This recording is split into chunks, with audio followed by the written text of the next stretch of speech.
Hello guys, have a good day. So for today's video, ipapakita ko po yung ginagamit namin na sabon ni baby panglaba. Okay, first ito yung Smart Angel baby denside.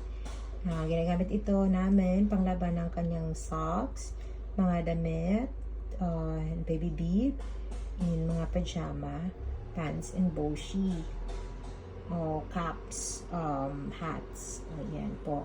So, yan ang ginagamit namin, Smart Angel. No additives po siya. No fragrance din. And then this one, ito po yung ginagamit ni baby na baby softener. So, parang conditioner. Yung may amoy na talaga siya. Pang baby din to. So, mahirap talaga basahin yung kanji. Lahat na nakasulat in Japanese. But, this would be our guide. Yung picture na lang. Phone wari